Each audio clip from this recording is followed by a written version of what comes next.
Hindi madali magbuo ng isang Raider 150 Fi kung gusto mo itong gawing pang motor show. Hindi kasi sapat na may pera ka na pwede mo mabili lahat ng mga pyesa na gusto mo. Kasi kahit kung may pera kang pambili ng pyesa, kung hindi mo naman masusunod yung mga guidelines o mga rules, useless din. Tatalunin ka ng mga motor na hindi naman ganun gumastos ng malaki pero nasa tamang rules sila. Kaya isa sa pinaka-importante is yung fairings mo. Hindi kasi sapat na bagong pintura lang ito o pininturahan.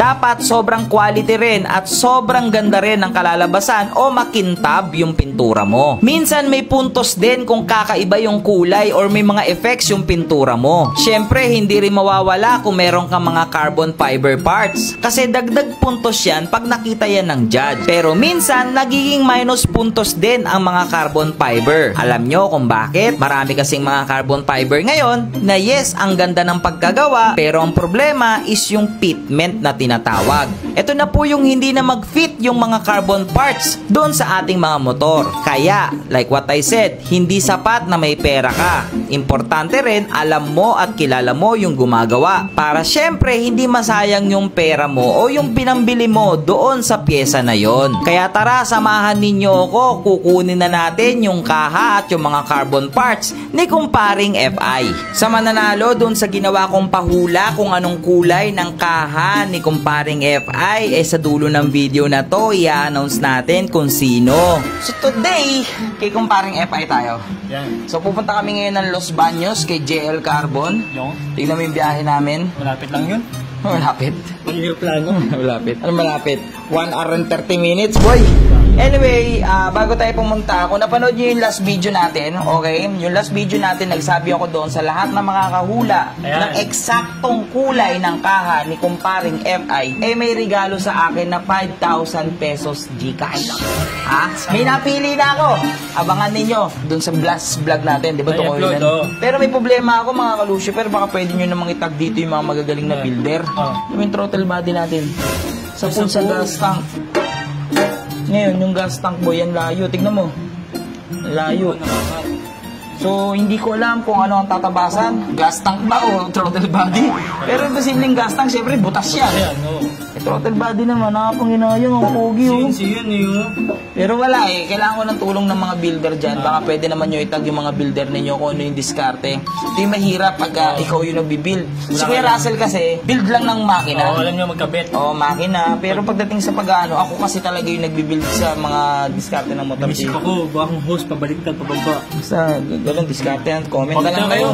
Comment naman kayo guys. Tulungan nyo naman ako kasi problemado ako dito kayo kumpare. 1 hour and 30 minutes biyahe ko. Okay. Buti nireserve ko tong powers ko. Ay, mga pa, isang buwan na. Gagamitin yung powers ko, boy. Tatanong ka? Hindi. Yung mo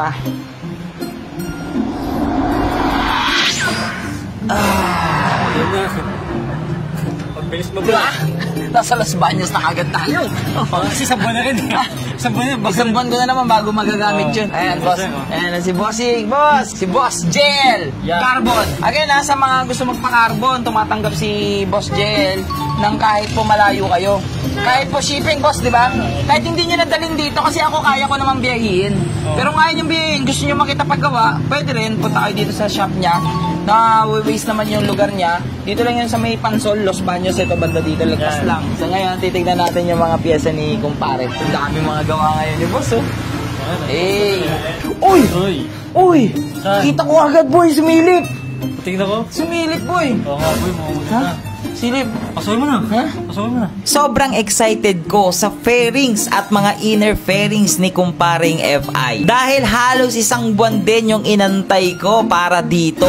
Kaya napapaisip ako na sobrang thankful ako na dati ini-imagine ko lang magkaroon ng Raider FI. Ngayon meron na. Hindi lang basta nagkaroon, sobrang pogi pa. Feeling ko pag nabuo ko itong si kumpare. Kaya mga kalusyuper, baka pwede naman ako humingi sa inyo ng malupit na puso dyan kung sobrang solid ba ng mga bagong pinturang kaha at carbon dito ni kumpare. Sobrang laking pasalamat ko rin kay JL Carbon. Grabe, ang ganda ng gawa mo. Yung forged carbon natin dito, kitang kita yung pagka-red. Para mas makita nyo ng detalyado yung mga pyesa natin. Nagawa ni Boss JL Carbon.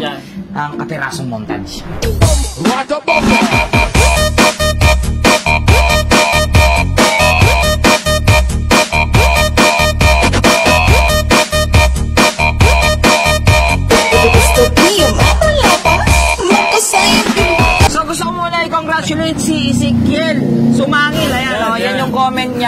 So, nakuha niya yung tamang kulay, eksaktong kulay.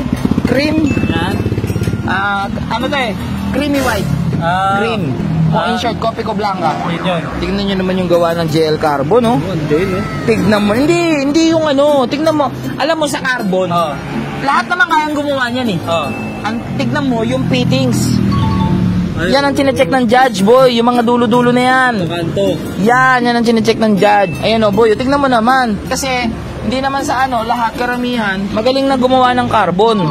Ang problema, pagkatapos ng carbon, hindi mo na mailagay.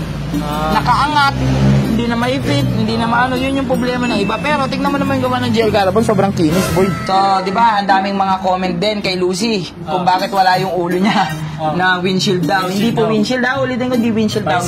Ito po kasi yun, ayan yun. Ito na, alam niyo na, bumigat na, no? Kasi skinning. May dalawang klase kasi ng pagkakarbon. Isang skinning, tsaka molde. Di ba, boss? Yung molde, yun yung magaan. Kasi yung carbon, magaan naman talaga yun eh. Pero ito kasi skinning. Pero pogi, boy. Uy, sa lihig. Dito yan, boy. Ganyan yan. Pinagsamang raider yan, boy. Pwede. Pwede. So ngayon, ano muna natin, pakita ko muna sa inyo, tabi na natin, pati tayo malito. Kasi lahat ito, kay kumpare na lahat yan. Kay Lucy, ito lang. Ito yung underneath, na butas nun. Yan, butas.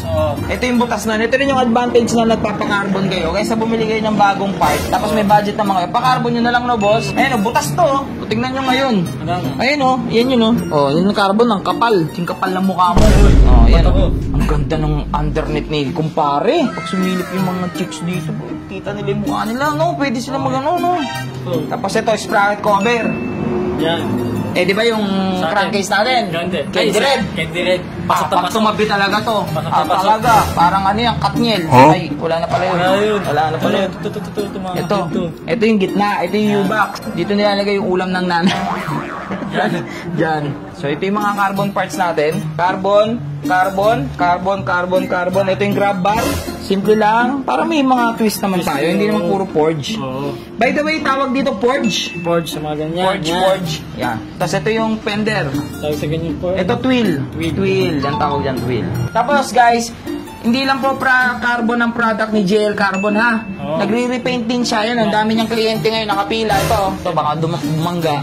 Yan. Ayan, mga repaint niya, Tignan mo naman. Tapos na ba ito, boss? Ganda, gags. Ewan ko kita sa camera. May mga parang pink na glitters. Ewan ko kita nyo, may mga pink. Ayun, Ito, ang dami. Repaint. Dito. Tapos meron din dito. Ito sa sasakyan naman. Kaya puntahan nyo na dito sa Laguna lang yan. Or pwede sila mag-message sa page, boss, di ba? Mag-message kayo sa page. Ito yung page nila, Ayan, JL Carbon. Kung gusto nyo magpa-compute. Ay, compute ba tawag doon? Pa-quote. Pa-quote kayo kung magkano abutin sa piyesa ng motor ninyo. Pwede kay Boss JL yan. Ayun, salamat kay Boss Lucio. Yan. Nagtiwala sa amin sa JL Carbon. Siyempre, salamat din sa mga tao. Sa mga trop. Ayun, kasama na ko yan. Si Uts, saka si BBN. Yan. Boy, ngayon ko na napansin may sticker ako dito. Ayan yung nakita tayo sa Makati. Oo, sa may event ng Team Graffiti. Wala na ako niyan. Pero siya, meron pa. Ano ibig sabihin yan? Ano? 3K. 3K. Maraming mga sikat na rin na vlogger ang nagpagawa kay Boss JL. Kaya talagang subok na si Boss JL. Tama. Sa pagdating sa mga parts na ito. Yung pintura, carbon, talagang marami. Si Boss Jawo, no, boss? Boss Jawo. Boss Jawo, si Pacboy. Sino pa, boss? Idol Moto. Ronda. Ito na rin. Yun na yan. Lahat ng mga to nagpagawa na. Si Kapwa, lahat yan nagpagawa na kay Boss JL. Kaya, magdududa ka pa. Oo nga. Uy, joke lang. Hindi, biro lang. Pero bago kami muwi, kasi sobrang traffic ngayon, ito na naman, bagong challenge ko na naman sa inyo mga kalusyo pera. Sa makakahula naman ng design ng decals ni kumpare, 5,000 pesos Gcash na naman yun. Tapos, meron ding regalo si Boss JL Carbon. Meron siya regalo sa inyo na isang parts ng motor ninyo, sa lahat ng mga parts ng motor nyo, isa lang Makakala nyo, ganito rin, hindi. Bawa, kunyari, ikaw, napili ka. Anong parts ng motor mo yung gusto mong ipakarbon? Visor, O ano ba, boss? Malaki. Upuan, pwede ba upuan? Pwede yun. Pwede ba yun? Oo. Basta, isang piraso ng carbon na sponsoran kayo ni Boss JL. Pipili ako dyan sa comment section. Yan, i-comment nyo kung anong klaseng motor ninyo. Tapos kung ano yung motor na gusto, ay kung anong pyesa ng motor ninyo yung gusto nyo yung ipa-carbon. Yan. Tara na, Boss JL, uulan na kasi, boss eh. Oo. Tara, boss, alis na kami. Maraming salamat, boss, ha.